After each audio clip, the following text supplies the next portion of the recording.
আকামার মেয়াদ 3 মাস, প্রবাসীদের সর্বনাশ, পুলিশ ধরে আকামাকে মিথ্যা মামলা জেলে পড়ে, দালাল পুলিশ ঘুষ খায়, প্রবাসীদের জেলে পাঠায়, সৌদি আরবে জেল ভাই, এটা কম্বল বালিশ নাই। শুনলে সৌদি প্রবাসী লেখা মাছ বিক্রি করতেছেন আর মানুষকে মানা করতেছেন সৌদি দেন না, মাছ কিনেন, মাছ পরেন, এটার কারণ কি? কারণ হলো আমি চাই বাংলাদেশের মানুষ যেন বেকার না হয়, সৌদি প্রবাসে যাইয়া প্রতারিত না হয়। কারণ আমি নিজেই প্রতারিত হয়েছি, হাজার হাজার লোক জেলে প্রতারিত হইতেছে, প্রতিদিন বিকাশে বাড়ি থেকে টাকা এনে বাড়িতে যাইতেছে। সৌদি আরবে কর্ম নাই, প্রবাসীদের দাম নাই, দেশে ভালো কর্ম করি, সৌদি আরবে কর্মে যাওয়া বন্ধ করি, হজে যান, উমরা যান, সমস্যা নাই। আপনারা জাল ভিসা, ফ্রি ভিসা, সাপলা ভিসা যাবেন না, প্রতারিত হবেন না। হাজার হাজার লোক জেলে প্রতারিত হইতেছে, প্রতিদিন বিকাশে বাড়ি থেকে টাকা এনে বাড়িতে যাইতেছে। সৌদি আরবে কর্ম নাই, আপনারা সৌদি প্রবাসে কর্মে যাবেন না, আপনার জাল visa, free visa, supply visa যাবেন না, প্রতারিত হবেন না।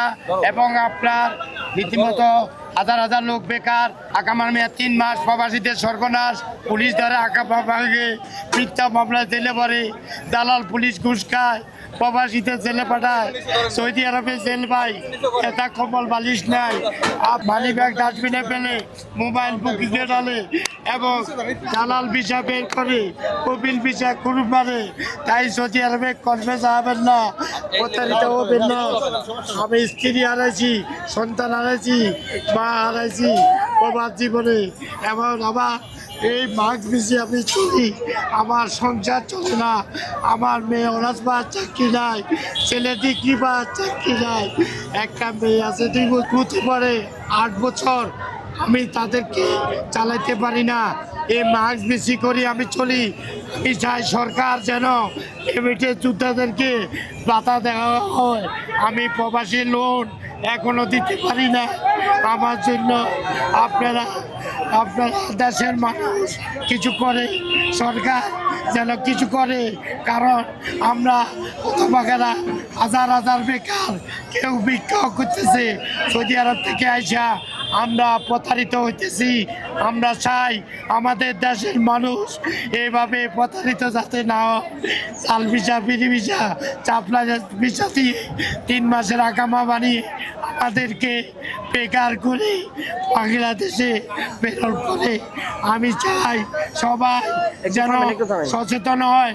আপনারা কেউ ভাই ব্রাদার, আত্মীয় স্বজন কাউকে সৌদি প্রবাসে কর্মে পাঠাবেন না, অনুরোধ। তো প্রিয় দর্শক, দেখতে পাচ্ছেন মানুষ সাধারণত প্রবাসে যায় টাকা উপার্জনের জন্য, অর্থ লোভে। বাংলাদেশের মতো থার্ড ওয়ার্ল্ড কান্ট্রির জনগণ বিশেষ করে প্রবাসে যায়।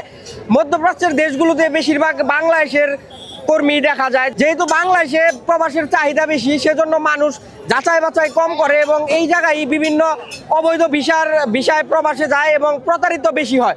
তো এই চাচা সেটা নিজে প্রতারিত হয়ে নিজ উদ্যোগে মাস্ক বিক্রি করতেছে এবং এটা নিয়ে কবিতা বানাইছে, নিজে কবিতার মতো করে বলতেছে যে প্রবাসে যাবেন না।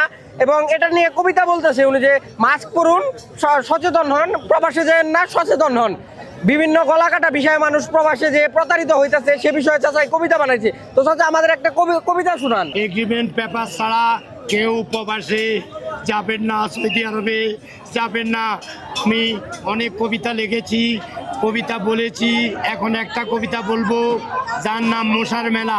পড়তে গেলে হয়েছে শুরু মশার ভীষণ জ্বালা, কানের কাছে মশার গানে কান হয়ে জ্বালা পালা, হয় না পড়া মশার জ্বালায়, হয় না খুঁজে গতি, পুত্র মশা ছালা গতি, পড়ার করে ক্ষতি, মশার জ্বালায় একটু সুখে থাকা ভীষণ দায়, রক্ত শুষে দুষ্ট মশা কি যে মজা পায়, মশার ওষুধ মশারি জেনে রেখো ভাই, তার উপরে কোনো ওষুধ এ জগতে নাই, সৌদি আরবে কর্মে যাবেন না ভাই। ধন্যবাদ সবাইকে, আসসালামু আলাইকুম। ফিলিস্তিনের জন্য দোয়া করবেন, তাদের পতাকা মাস্ক কিনে ধন্য করবেন এবং কি তাদের দেশ যেন স্বাধীন হয়। আর মহিলারা মাস্ক লাগাবেন, বোরকা লাগাবেন, হেজাব লাগাবেন, ঘরের বাইরে উল্লা ছাড়া আসবেন না। স্বাধীন বাংলা বাস করুন, মুসলিম দেশকে সম্মান করুন। টি শার্ট গেঞ্জি গায়ে দিয়ে উল্লা ছাড়া ঘরের বাইরে আসবেন না, সাবধান। ধন্যবাদ, থ্যাংক ইউ।